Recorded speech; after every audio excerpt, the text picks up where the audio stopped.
Hola, espero que todos se encuentren muy bien. La clase correspondiente para el día de hoy es la termodinámica de disoluciones. Específicamente vamos a ver aplicaciones. Ya lo que llevamos a este punto del curso hemos aprendido las ecuaciones fundamentales y esas definiciones que también son necesarias para la termodinámica. Ahora lo que vamos a empezar a examinar es cómo aprender a partir de métodos de experimentación, cómo calcular ciertas propiedades. Por ejemplo, la energía libre de Gibbs en exceso, que es tal vez un parámetro que uno siempre se pregunta, pero ¿cómo medimos esto? ¿Cómo podemos saber esto a través de valores, verdad, que estemos determinando de forma experimental en un laboratorio? Y vamos a ver cómo puede hacerse a partir de información de datos que ustedes obtengan de, por ejemplo, equilibrios líquido-vapor.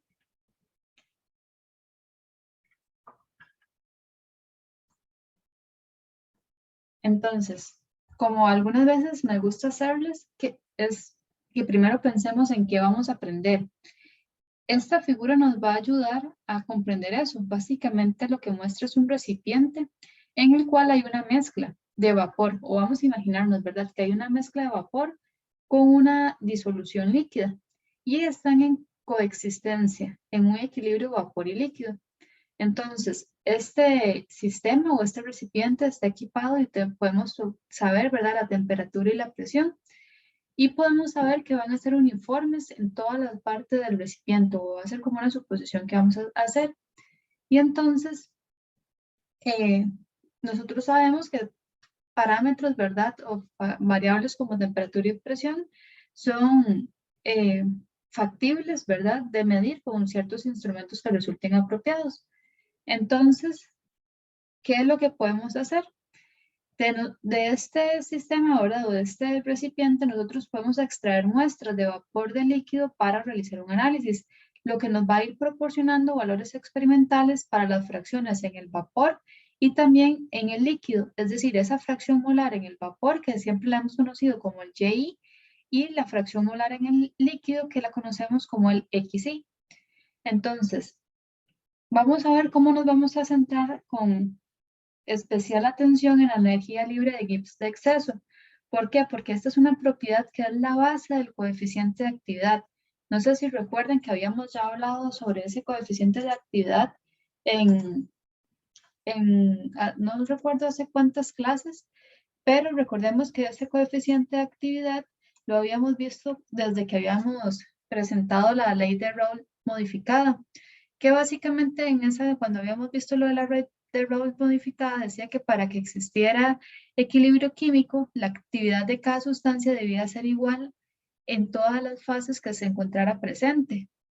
Y entonces, de ahí, de esa ley, ¿verdad? Salía ese coeficiente de actividad, que era básicamente el que tomaba en cuenta las desviaciones de la fase líquida. Y habíamos dicho que esos coeficientes de actividad eran función de la temperatura y de la composición de la fase líquida. Entonces, vamos a ver entonces cómo, por qué es que ahora estamos hablando de la energía libre de Gibbs y también de ese coeficiente de actividad. Vamos a ver que va a haber una fórmula matemática que vamos a llegar como a demostrar que nos va a permitir eso, nos va a permitir a partir de esos coeficientes de actividad determinar energía libre de Gibbs en exceso, por ejemplo.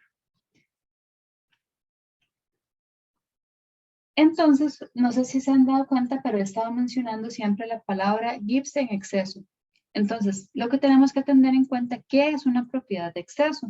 Básicamente se define como la diferencia entre el valor real de una disolución y el valor que tendría como una disolución ideal a la misma temperatura, presión y composición. Entonces, básicamente esa es la diferencia entre el valor, digámosle como que experimenta o presenta o se, ¿verdad? Vemos que está ocurriendo en la realidad y el valor que se tendría si estuviésemos en una disolución ideal bajo las mismas condiciones, ¿verdad? De temperatura, presión y composición como mencioné. Ahora, de ahí, de esa definición, podemos establecer eso como, ¿verdad? De forma matemática, como que acá esta M que representamos acá se va a referir a cualquier propiedad de exceso. Podemos pensarlo como una entalpía, como una entropía, como una energía libre de Gibbs, ¿verdad? Va a ser, por definición, el valor real menos el valor que tendría como solución ideal. Y de esta expresión podemos derivar tres cosas, o en general de las propiedades en exceso son importantes. ¿Por qué? Porque vamos a saber que cualquier especie que se aproxime a la pureza, todas las propiedades de exceso se hacen cero. ¿Por qué? Porque el valor que estamos midiendo acá, es decir, el valor real, si le restamos el valor ideal, si esta diferencia es muy pequeña, nos va a dar casi que cero. Lo que quiere decir que entonces podemos nosotros saber a partir de una propiedad, ¿verdad? En exceso, qué tan cercano está su comportamiento real con respecto al comportamiento ideal.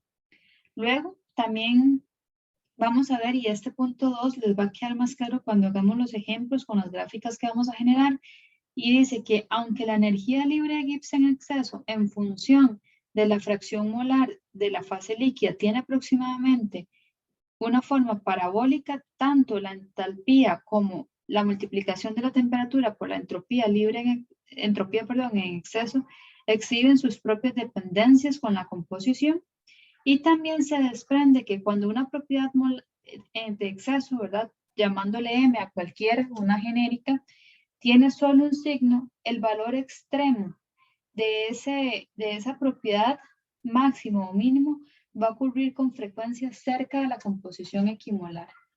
Entonces, esta tal vez sí la vamos a ver muy directamente a partir de esta fórmula que está acá, y estas otras nos van a quedar más claras con el ejemplo. Y entonces, eso es lo que vamos a proceder a hacer. Vamos a ver que tenemos los datos de equilibrio líquido-vapor. Entonces, básicamente aquí lo que hicimos fue esas mediciones, ¿verdad?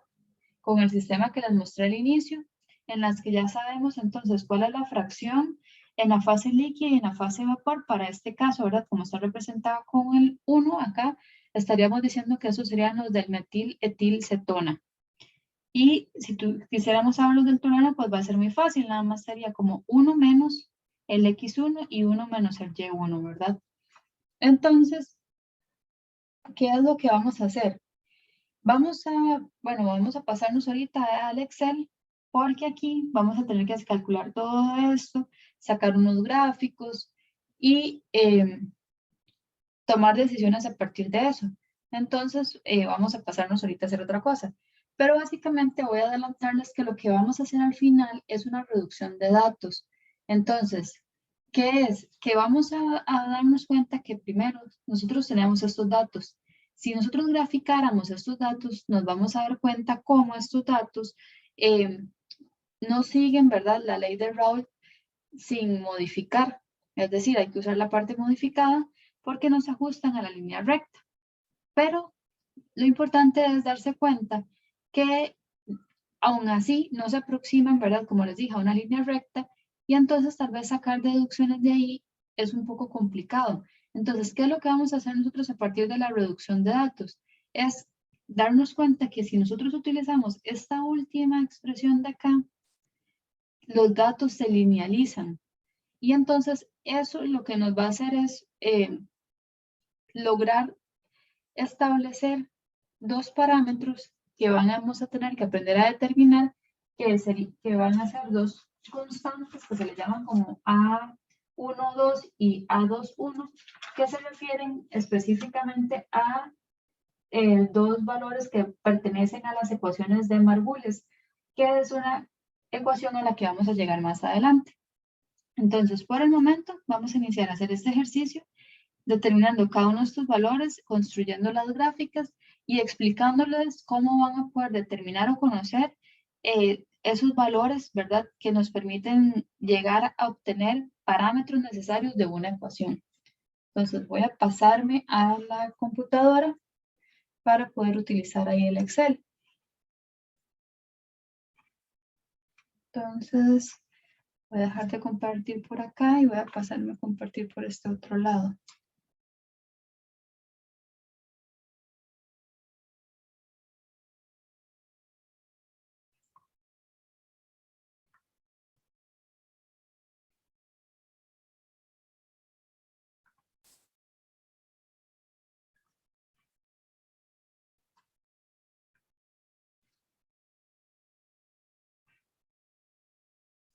Ok, y ahí ustedes deberían de estar viendo los datos, ¿verdad? Del equilibrio líquido-vapor que estábamos viendo ahorita en la presentación para el metiletilcetona y también para el tolueno. Entonces, básicamente lo que teníamos aquí era la presión.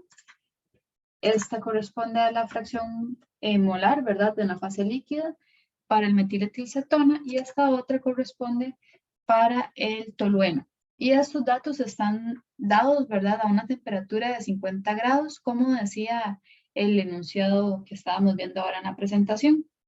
Entonces, lo primero que tenemos que hacer es venir a determinar este valor que tenemos por acá, que es el logaritmo del coeficiente de actividad. Entonces, como ustedes recuerdan, el coeficiente de actividad nosotros lo habíamos visto desde la ley de Raoult modificada. Entonces, no sé si recuerdan, voy a ver si esto me permite rayar desde aquí. Creo que sí me va a dejar. Entonces, no sé si recuerdan que cuando hablábamos de esa ley de Raoult modificada, teníamos que Y por la presión era igual a un XI por ese coeficiente de actividad por un PI de saturación. Entonces, esa es básicamente la expresión a la que yo me estoy refiriendo. Que si vemos que lo que nosotros necesitamos ahorita determinar es este coeficiente de actividad, ¿qué es lo que vamos a hacer? De esta expresión despejamos esto. Entonces, el coeficiente de actividad es igual a Y por P dividido entre XI por PI de saturación. Que entonces es básicamente lo que yo les estoy colocando acá. Y entonces es así, pero bueno, utilizando eso como con el logaritmo natural, que nosotros vamos a proceder a determinar cuál es ese valor. Entonces, ¿qué es otra cosa que tal vez de ahí no lo están viendo de forma directa? Es lo siguiente.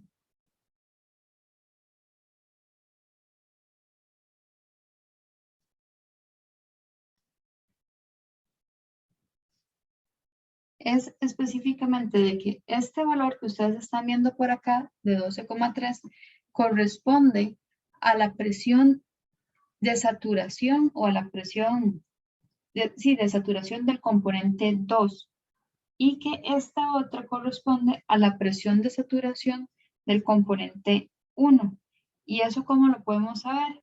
Porque vean que acá prácticamente no teníamos componente 1, es decir, no había etilmetilcetona, lo único que había en ese momento era el tolueno. Eso significa que entonces esto es la P2 de saturación y en este caso que tenemos únicamente 1 y 1 de metiletilcetona, quiere decir que no había tolueno, entonces este correspondería a la fracción de saturación del componente 1. Ok, voy a borrar todo eso. Ahora sí. Entonces, ¿qué es lo que vamos a hacer nosotros? Voy a apuntarles eso acá para que no lo olviden. Que esta es la P2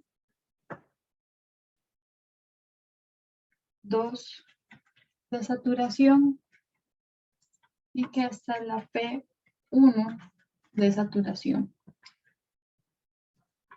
Ok, pintárselos ahí de amarillo para que lo recuerden. Y entonces ahora vamos a tener que sacar el logaritmo, ¿verdad? Natural del coeficiente de actividad, que ya les dije que sería con esta fórmula que está por acá, ¿verdad? Que esto viene de la ley modificada que habíamos visto. Y entonces vamos a calcularlo para el caso de aquí en adelante, porque aquí no lo podemos calcular porque es 0. Entonces, si vemos, estaríamos metiendo acá un 0 en denominador y se nos estaría indefiniendo la función. Entonces, se calcula a partir del segundo dato. Y más bien, cuando calculemos el caso para el coeficiente de actividad del componente 2, no estaríamos calculándolo acá, ¿verdad? Porque cuando el componente 1 es 1, el componente 2 es 0. Entonces, no se calcula en este espacio. Y entonces aquí vamos a decir que esto es igual al logaritmo natural de qué. Entonces, si vemos la ecuación sería de Y por P, es decir, de esto por la presión dividido entre el XI por la PI de saturación. Estamos en el componente 1. Entonces, recuerden que les dije que la posición de saturación del componente 1 va a ser esta.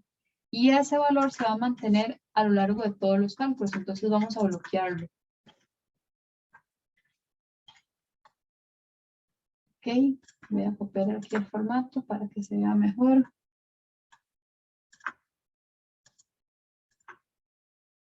Y entonces estamos viendo cómo eso nos da 0,266, o sea, el logaritmo natural del coeficiente de actividad. Y aquí nada más voy a arrastrar la fórmula para obtener los demás valores. Vamos a hacer lo mismo para el caso del componente 2. Entonces vamos a decir, ok, aquí nada más hay que tener un poquito de cuidado porque recuerden que aquí tenemos los valores para x1. Entonces podemos hacer dos cosas, o metemos en la fórmula la diferencia, o si ustedes quieren, creamos dos columnas más acá para calcular x2 y y2, para que no se vayan a confundir. Entonces aquí estaríamos creando x2 y aquí y2. Y entonces aquí estaríamos diciendo que esto va a ser igual a 1 menos esto. Y que esto va a ser igual a 1 menos esto. Y entonces ahí tendríamos los valores. Y entonces acá vamos a decir, ok, esto va a ser igual al logaritmo natural de y2 por p dividido entre x2 por P2 de saturación. Y recordemos que habíamos dicho P2 de saturación es este de acá. Y vamos a bloquear ese valor también porque ese se va a mantener a lo largo de todos los cálculos. Ahí fue porque me hizo falta agregar el último paréntesis, pero ya ahí lo corrigió. Vamos a decir que copia este formato y vamos a calcularlo y aquí lo eliminamos, ¿verdad? Porque ahí no se puede calcular. Ok, entonces ya tenemos calculados estos logaritmos de los coeficientes de actividad, pero tal vez ustedes se preguntan, ¿para qué estamos calculando estos logaritmos de los coeficientes de actividad? Los estamos calculando porque ahora necesitamos calcular esto, que corresponde a la energía libre de Gibbs en exceso dividido entre RT, que eso está definido por esta ecuación que tenemos acá, donde vemos que se necesita esos logaritmos de los coeficientes de actividad, por eso fue que los calculamos. Entonces, vamos a decir que esto es igual a x1, o sea, a esto, por el logaritmo del coeficiente de actividad 1, pero si vemos aquí no lo tenemos, ¿verdad? Más, lo va a tomar como 0. x2 por este otro.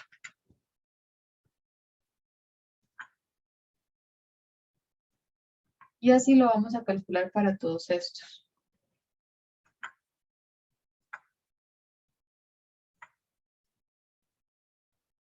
Y aquí lo que tenemos que hacer es, ya una vez que tenemos esto que calculamos anteriormente, vamos a dividirlo entre x1 y x2. Entonces, esto va a ser igual a, y aquí con el mismo cuidado, porque no podemos calcular este primer valor, porque veamos que en el primer valor, aquí x1 sería 0, nos va a dañar la, bueno, no se podría, ¿verdad? Tendríamos un 0 en el denominador y tampoco podemos tener este valor por la misma razón, porque aquí x2 es el que es 0. Entonces, vamos a venir a calcular de aquí, a partir de acá. Entonces, esto sería igual a esto dividido entre x1 por x2.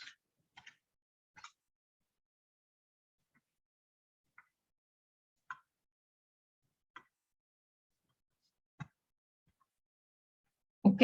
Y ya aquí lo tenemos. Ahora bien, quiero que vean por qué es que estamos haciendo esto. Vamos a hacer un gráfico en el que vamos a graficar tanto x1 como y1 en función de p, para que vean cómo nos ajusta la linealidad.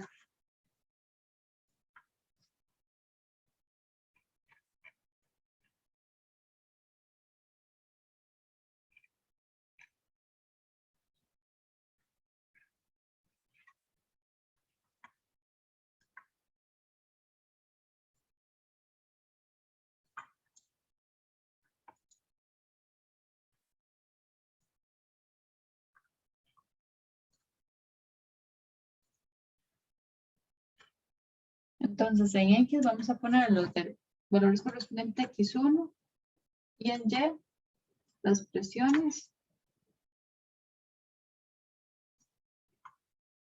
Y vamos a agregar otra serie en la que en X vamos a tener los de Y1 y en Y vamos a tener las presiones. Entonces, como podemos ver, la línea azul, por ejemplo, que corresponde a los gráficos que se graficaron a las fracciones, ¿verdad?, correspondientes a la fase líquida, se puede ver cómo hay una desviación positiva con respecto al comportamiento de la ley de Raoult. ¿Por qué sabemos que hay una desviación positiva? Porque si nos imagináramos que aquí esto debería ir como una línea recta, está por encima, ¿verdad?, de esa línea de la ley de Raoult. Es decir, vamos a ver, voy a hacer esto, voy a acomodar un poquito este gráfico. Y voy a ponerle los ejes para que ustedes recuerden qué significa cada cosa. Entonces, acá básicamente tenemos X1, D1. Esto debería ir de 0 a 1.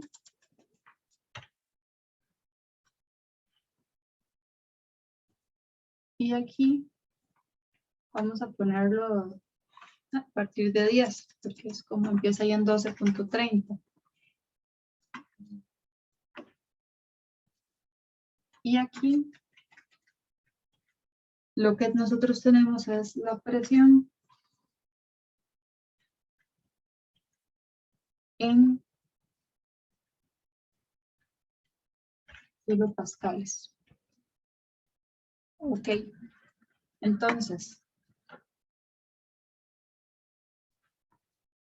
lo que nos estaba diciendo es que en realidad esto debería, si siguiera la ley de Raoult, seguir una línea recta por ahí. Entonces, como podemos ver, la línea azul está por encima de la predicción y por eso decimos que tiene una desviación positiva. Es decir, la fase líquida está mostrando una desviación positiva, ¿verdad?, con respecto al comportamiento de la ley de Raoult, como les dije.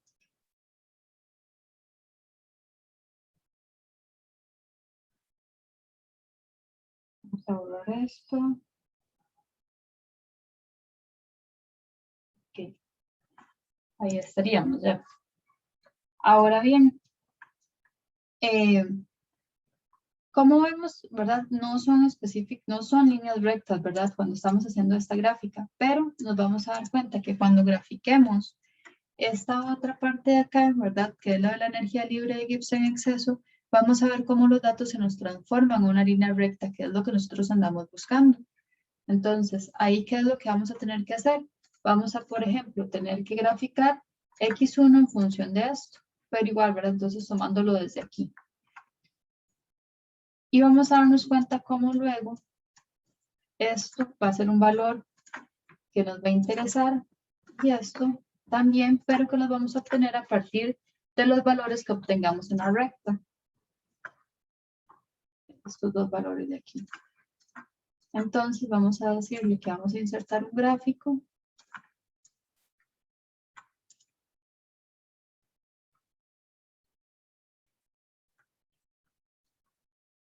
En el que en X va a tener estos valores de aquí y en Y va a tener estos valores de acá. Y vamos a decirle que aceptar. Entonces,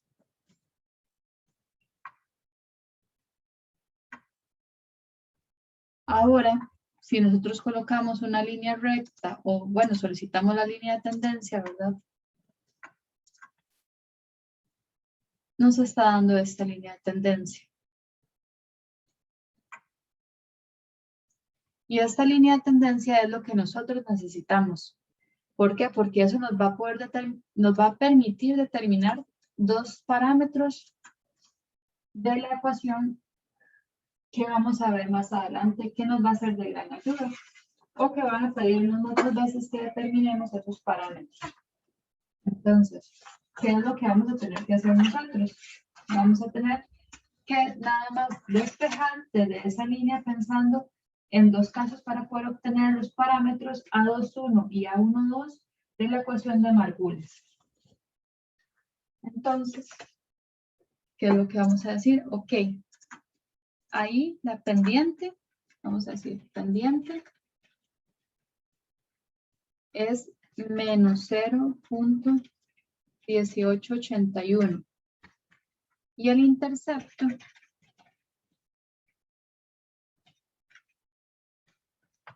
es 0.3844. Entonces, ¿eso qué significa? Eso lo que significa es que a partir de estos valores y analizando dos casos específicamente, que es cuando esta recta, el x1 vale 0, lo que necesitamos saber es cuánto es el valor. Y también este otro, cuando el x1 es 1, ¿cuánto sería ese valor aquí en el eje Y? Entonces, ¿cómo vamos a poder nosotros determinar eso? Básicamente, lo que vamos a hacer es decir, aquí es cuando x1 es 0, es decir, como cuando en esta ecuación esto no existiese, entonces correspondería al intercepto, ¿verdad? Entonces se podría decir que este valor va a ser 0.3844, porque ahí no tendríamos pendiente, ¿verdad? Me parece que me acabo de confundir, no es cuando el intercepto es 0, me parece que dije eso, es que corresponde al valor, ¿verdad?, del intercepto.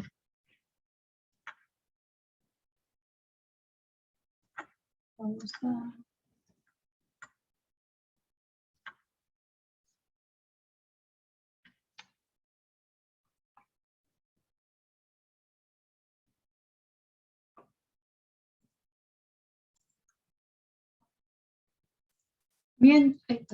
Mientras que este otro valor lo vamos a obtener cuando x1 es 1, ¿verdad? Entonces, cuando x1 es 1, lo que tendríamos que hacer es decir, ok, eso va a ser entonces igual a menos 0.1881 más 0.3844. Y voy a ponérselos aquí para que no lo olviden que por qué es eso, porque aquí lo que estamos haciendo es evaluando cuando x1 es 1. Y entonces eso nos está dando 0.196. Ahora, ¿qué son estos valores? Este va a ser el parámetro que se va a conocer como A12 en la ecuación de Margules y este va a ser el parámetro que se va a conocer como A21 en la ecuación de Margules. Entonces, esto es lo que nosotros nos van a preguntar en la mayoría de los ejercicios.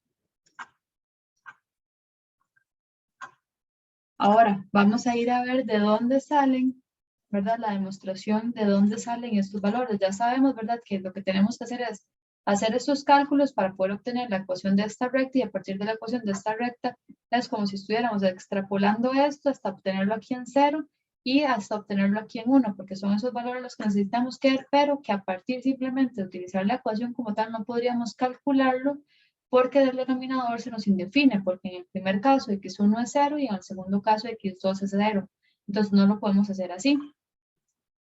Entonces ahora lo que vamos a hacer es, voy a pasarme nuevamente a la tablet para demostrarles, ¿verdad?, cómo es que se llegan a esos A12 y A21. Y ahorita volvemos acá para hacer otro ejercicio.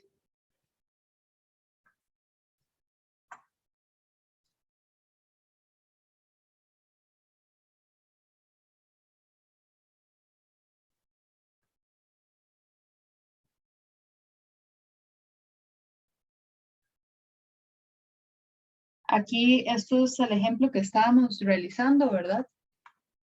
Y además, aquí lo que hice fue colocarles ya los valores, ¿verdad?, que estaban viendo ustedes en el Excel.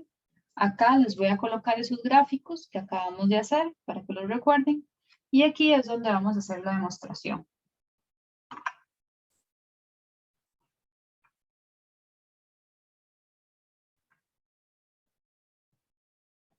Entonces, ¿verdad? Aquí, como les mencioné, vamos a hacer lo que se le llama como la reducción de datos.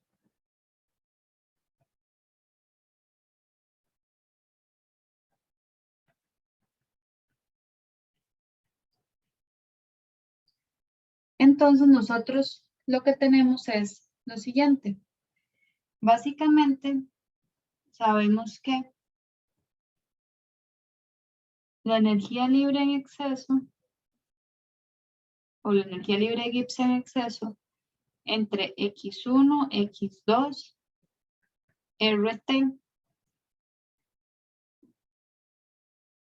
Vamos a decir que esto es igual a un A21 X1 más un A12 X2, donde estos, ¿verdad?, corresponden a los parámetros de Margules. Entonces, que es a lo que vamos a ir a ver ahí. Vamos a ir a buscar cuáles son esas ecuaciones de Margules que nos permiten relacionar el coeficiente de actividad, ¿verdad?, de ese gamma 1 y gamma 2 con parámetros que conocemos a través de datos experimentales como A21 y A12. Entonces, si nosotros sabemos esto, podemos decir que si nos lleváramos esto al otro lado a multiplicar, sería G entre RT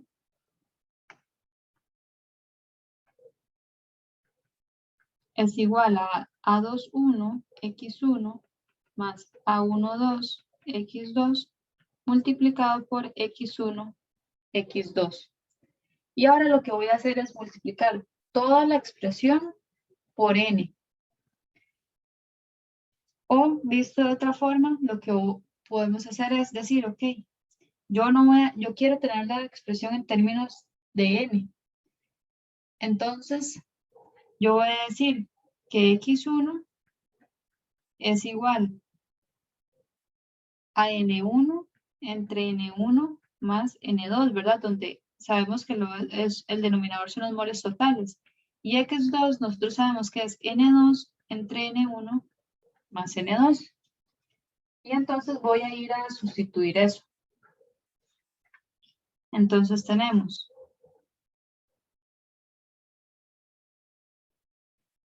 que GE entre RT es igual a A12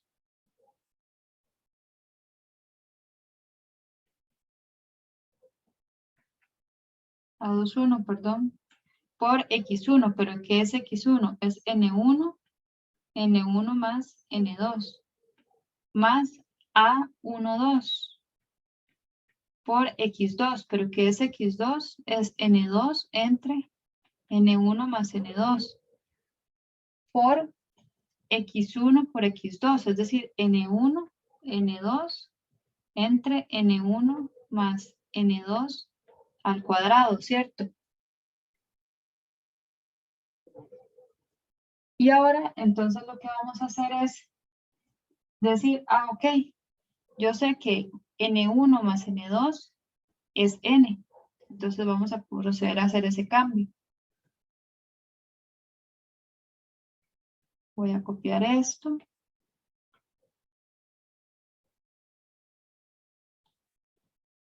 Voy a pegarlo aquí. Aquí yo sé que esto es N.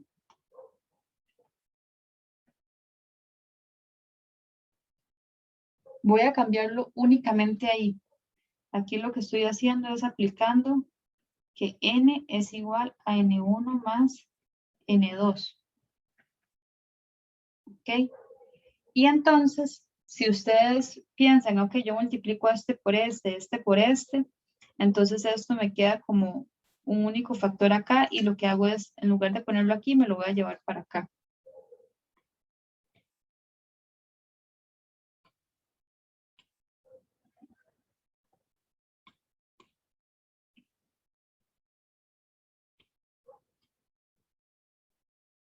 Entonces, este que está aquí, pueden pensarlo como que lo saco a factor común y me lo llevo al otro lado.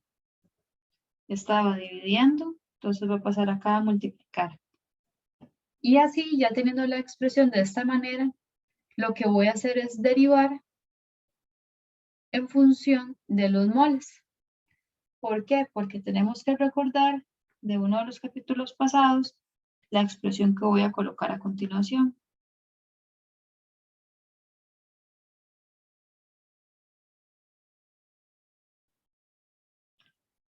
recordemos que nosotros sabíamos que el logaritmo del coeficiente de actividad era igual a la derivada parcial de ng en exceso entre RT dividido entre N1 manteniendo P, T y N2 constante. Entonces, ¿qué es lo que yo voy a hacer? Voy a derivar parcialmente esto. Es decir, esto va a ser igual a, porque vean que lo que yo voy a tener que hacer es derivar de forma parcial esta expresión que yo tengo acá. Entonces, la derivada parcial de esa expresión va a ser el primero sin derivar, es decir, todo esto de acá, vemos que hay una multiplicación, ¿verdad? Por el segundo derivado, más el primero derivado por el segundo sin derivar. Entonces, lo que voy a hacer es traerme un momentito a esto porque tengo que expresarlo de una forma que les sea más intuitivo, para que no se me pierdan. Vamos a esto. Voy a borrar esto, bajar esto.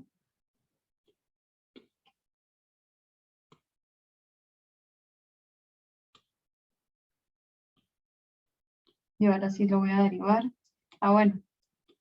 Pero nada más voy a ponerles un momentito que recuerden que esto, si nosotros aplicamos la fórmula notable que hay ahí, sería n1 al cuadrado más 2 por el primero por el segundo más el segundo al cuadrado. Esto lo voy a poner así únicamente para términos de o para efectos de que vean el porqué de la derivada, para que sea un poco más sencillo. Entonces, ¿qué estamos obteniendo aquí? Que el logaritmo natural del coeficiente de actividad 1 es igual a el primero sin derivar, es decir, A21 N1 más A12 N2 por el segundo derivado. Pero ese segundo derivado tenemos que darnos cuenta, ¿verdad? Que es una división. Entonces va a ser el primero derivado o el numerador derivado. Entonces, como es con respecto a N1, me quedaría N2 por el denominador sin derivar. Sería N1 más N2 al cuadrado menos el primero sin derivar por el segundo derivado. Entonces es aquí donde voy a usar esta forma para que sea más sencillo. Que entonces sería aquí como 2N1 más 2N2 dividido entre el denominador al cuadrado, pero como el denominador ya está al cuadrado, sería a la 2, es decir, a la 4. Entonces, N1 más N2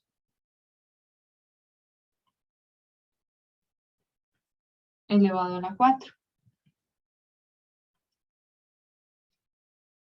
Más, y ahora voy, el primero derivado, es decir, ¿verdad? Porque vean que lo que estoy haciendo es multiplicación, pero aquí adentro una división, ¿verdad? Entonces ahora voy, el primero derivado, que sería entonces nada más A21. ¿Por qué? Porque estoy con respecto a N1, entonces esto se desaparece, porque es como si lo estuviésemos viendo como una constante. Por el segundo sin derivar, que sería N1, N2, N1 más N2 al cuadrado.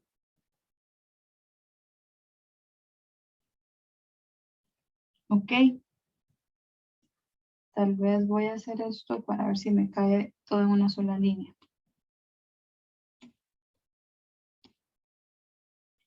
Voy a redimensionarlo.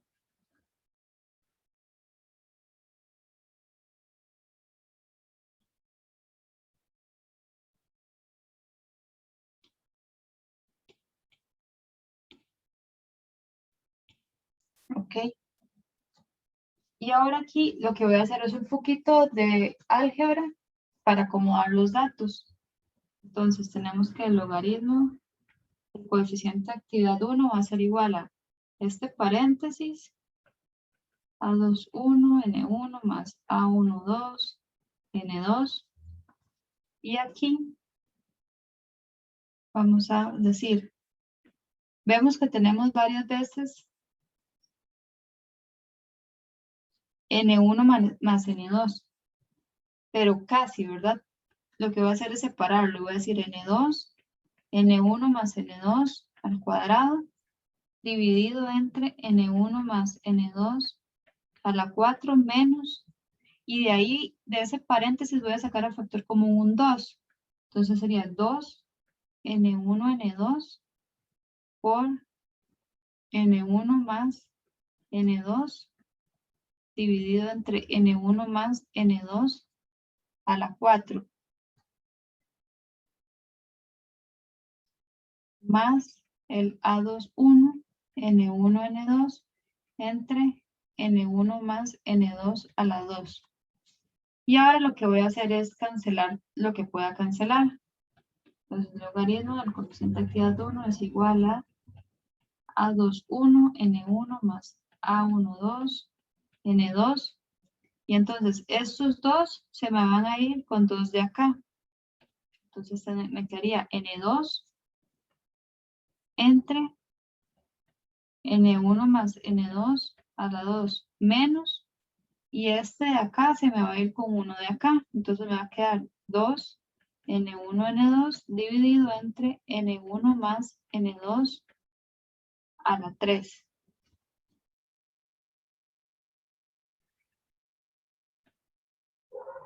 Y aquí me va a quedar más A21 y N1 N2 entre N1 más N2 al cuadrado. Y ahora, ¿qué voy a hacer? Lo que ahora voy a hacer es sacar un N2 a factor común. De completamente de aquí, digamos. Vemos que aquí está N2, aquí está N2 y aquí está N2. Entonces, de estos tres, porque si ustedes pensarán, ok, multiplico este por este, me van a quedar como 3 factores, pero es lo mismo, ¿verdad? Nada más saco este N2 aquí adelante todo como un factor común.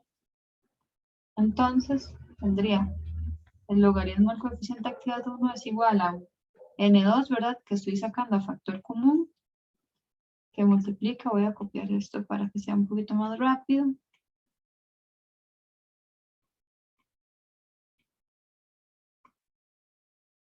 Y entonces ahora aquí, que multiplica a N2 lo saqué a factor común, entonces aquí me queda N1 más N2 a la 2 menos el N2 lo saqué a factor común, entonces solamente me va a quedar menos 2N1, N1 más N2 al cubo, más A21, solamente me va a quedar el N1 más N2 al cuadrado, y cierro ese paréntesis.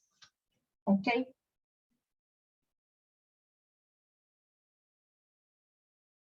Y entonces, una vez que llegamos acá, tenemos únicamente que pensar en que voy a transformar otra vez el n en términos de x.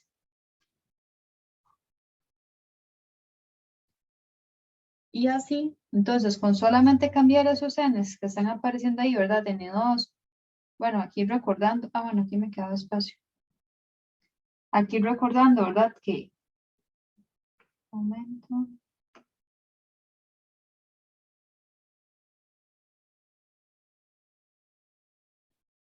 Que x2 es n2 entre n, lo que implica que n2 es igual a x2n, y de forma análoga, ¿verdad? N1 es igual a x1 por n y que n1 más n2 es igual a n. Cuando yo haga esos cambios, voy a lograr obtener que el logaritmo del coeficiente de actividad 1 es igual a x2 al cuadrado que multiplica a A12 más 2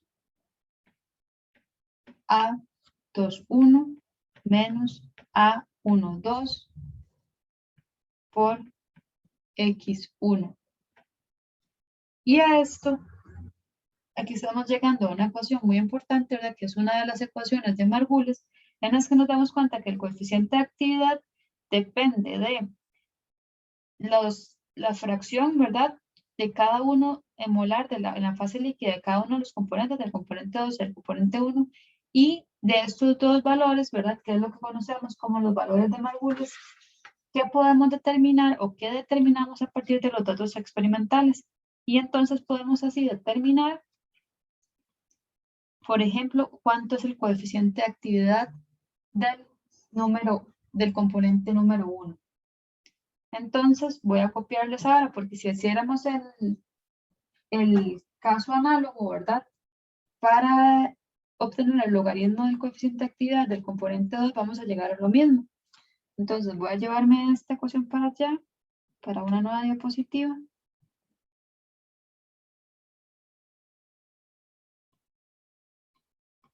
Y entonces, si hiciéramos un análisis similar al que acabamos de hacer, vamos a obtener x1 al cuadrado, a21 más 2 a12 menos a21 x2. Y entonces aquí les voy a poner que esto es lo que conocemos nosotros como las ecuaciones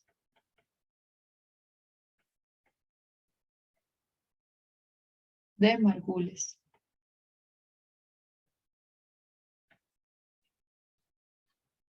¿Ok? Entonces, estas ecuaciones de Margules lo que representan es un modelo empírico, ¿verdad? Del comportamiento de la disolución que es comúnmente empleado. Entonces, ya sabemos que para poder obtener, por ejemplo, lo vimos en el Excel, el logaritmo del coeficiente de actividad del componente 1 al infinito, eso es específicamente lo que conocemos como A12, mientras que el logaritmo natural del coeficiente de actividad 2 al infinito es lo que conocemos como A21. Es decir, esto es cuando x1 es igual a 0 y esto es cuando x2 es igual a 0. O dicho de otra forma, ¿verdad? Que fue como lo vimos en el ejemplo, cuando x2 es igual a 0, implica que x1 es igual a 1. Que así es como lo estamos viendo, ¿verdad? En el Excel. Y así es como estamos determinando esos valores. Entonces, a través de esta aplicación que les estoy mostrando, si a mí me solicitan determinar el coeficiente de actividad del componente 1 o del componente 2 y le dan un conjunto de datos, equilibrio líquido-vapor únicamente, ¿verdad? Usando la ecuación de Margules podemos llegar a determinar esos valores. Entonces vean cómo es una aplicación bastante útil. ¿Por qué? Porque era algo que tal vez nosotros decíamos, ¿cómo determinamos ese coeficiente de actividad, ¿verdad? De una mezcla, en este caso binaria. Pues no importa, vamos al laboratorio, vamos a volvernos por acá, tomamos estos datos, que son datos que sí podemos tomar, y así podemos venir a determinar, ¿verdad? Estos logaritmos, posteriormente esta parte de acá, y así ya tenemos a través de esta expresión de aquí, por el análisis matemático que acabamos de observar, que podemos saber, si ya nosotros sabemos cuáles son esos constantes de Margules, saber estos valores de acá. Entonces, esta es una de las aplicaciones que tiene el sistema. Ahora lo que vamos a hacer es otro ejemplo. para que les quede completamente claro, porque a ustedes les va a quedar de tarea realizar una determinación. Esta está sobrando. Y ahora lo que vamos a hacer es realizar esta determinación para un sistema que es de acetona, metanol a 55 grados. Entonces voy a dejar de compartir por acá y voy a pasarme nuevamente a la computadora.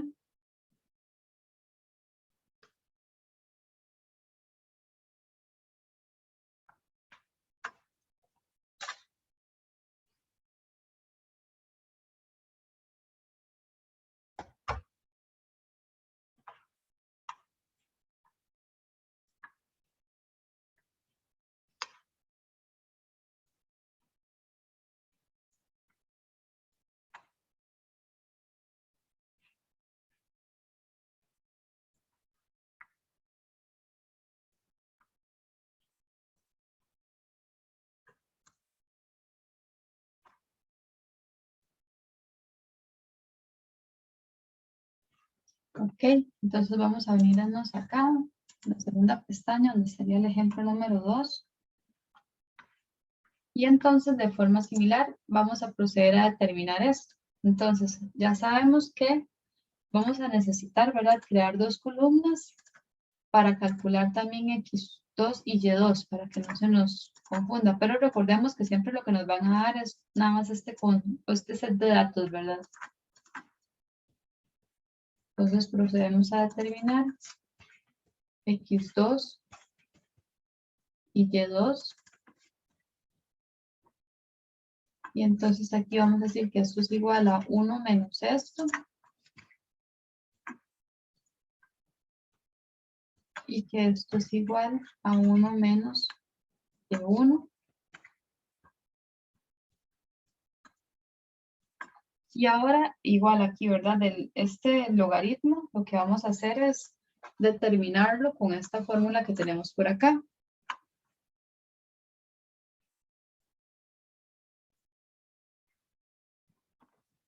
Entonces, aquí lo que tendríamos que hacer es, ya sabemos que para este primer caso no lo podemos determinar. Aquí sería igual al logaritmo natural de y por p, ¿verdad? Entonces sería esto por p dividido entre el xy, que sería este, por P1 de saturación. Pero ya sabemos, ¿verdad?, que P1 de saturación va a ser este de acá. Y igual vamos a bloquearlo. Ah, bueno, aquí tengo que poner otros paréntesis porque si no se va a dar incorrecto. Okay. Vamos a decir que lo calcule. Okay. Voy a colocarles aquí también eso para que recuerden el P1 y el P2.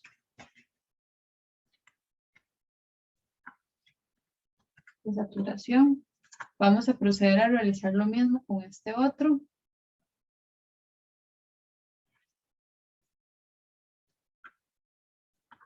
Pero utilizando los parámetros correspondientes al X2 y Y2. Entonces aquí sería Y2 por la presión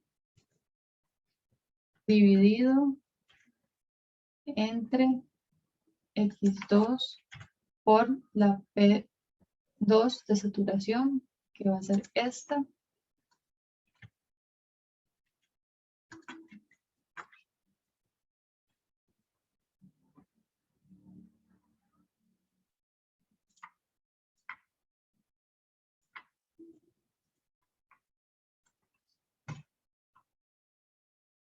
Ok, entonces ya una vez que tenemos esto, procedemos a usar esta otra ecuación.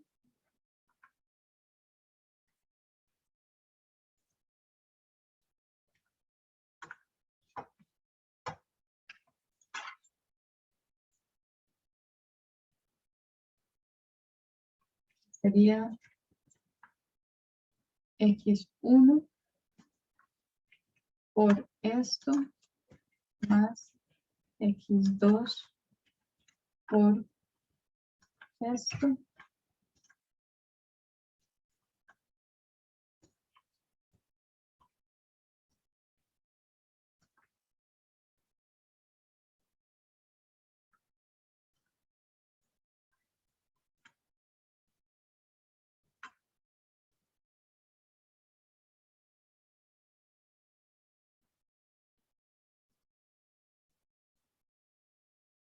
¿Ok?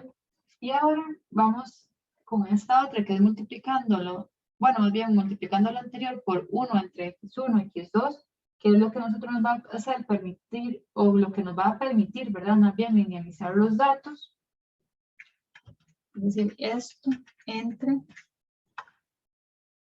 esto por esto.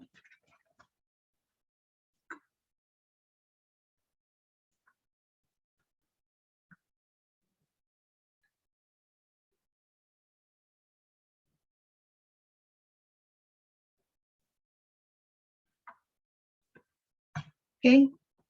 Y ahora aquí lo que vamos a hacer es proceder a terminar. Voy a correr esto un momentito. Y entonces lo que vamos a hacer es proceder a determinar el A12 y el A21.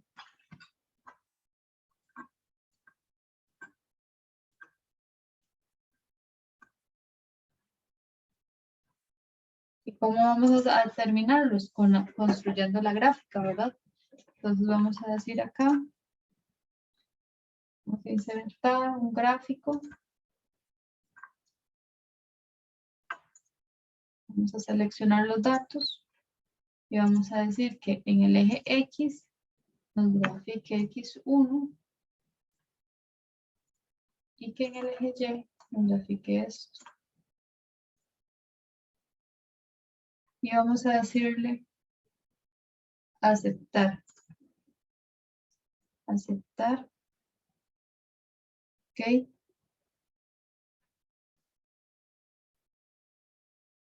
Entonces, una vez que nosotros tenemos este gráfico, vamos a sacar la pendiente y el intercepto.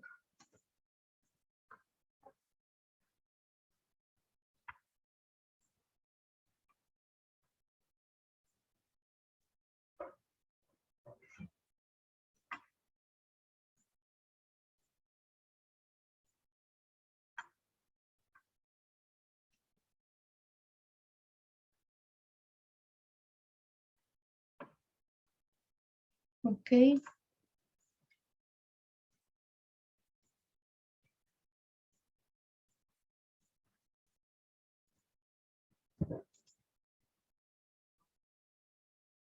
Y entonces acá vamos a tener que, ya sabemos que para poder sacar el A12, lo que tenemos que hacer es guiarnos cuando el X1 es 0. Entonces, si el X1 es 0, el intercepto estaría siendo 0,7077.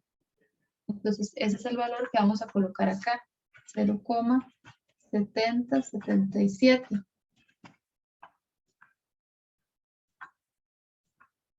Y el valor que vamos a colocar aquí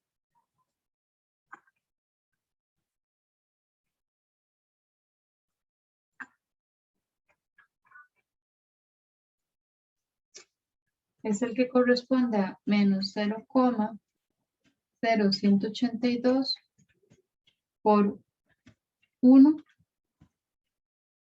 más 0,7077.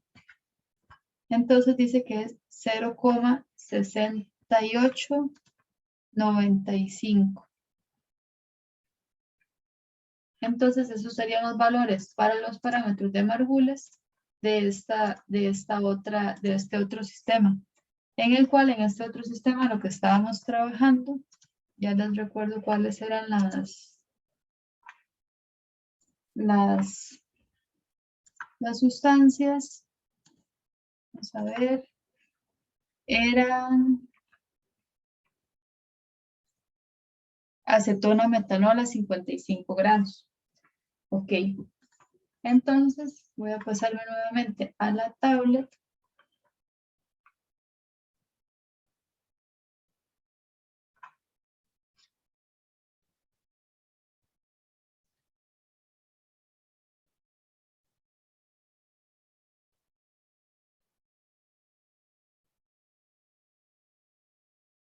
Estos son los datos que estábamos viendo, ¿verdad? Aquí yo les voy a poner los resultados y el sistema que ustedes tendrían que realizar es este, el sistema cloroformo, 1,4 dioxano a 50 grados. Igual, sacar cada uno de estos valores, ¿verdad? Y una vez que ya ustedes lo tengan listo, sacar cuántos serían los parámetros de la ecuación de Margules, tanto el A12 como el A21. Y esa sería la tarea que les estaría quedando. Yo igual se los voy a subir al aula virtual. Y esta sería la primera parte del video. Más adelante vamos a ver otros modelos de composición que existen, como NRTL, Uniquac. Entonces, ¿no? En el próximo video voy a grabarles acerca de eso, que van a ver que es algo muy similar a lo que estamos viendo, pero que hay otras ecuaciones que definen y que van a tener entonces otros parámetros que no van a ser como el A12 y el A21 de la ecuación de Margules. Y lo importante de todo esto, ¿verdad? Es que recuerden que esto es lo que nos permite, estas propiedades en exceso, ¿verdad? Lo que nos permiten es determinar esa diferencia entre el valor real y el valor si fuese ideal. A través, por ejemplo, de poder conocer sistemas o propiedades como la energía libre de Gibbs en exceso, que muchas veces nosotros nos preguntamos, pero ¿cómo medimos eso en un laboratorio?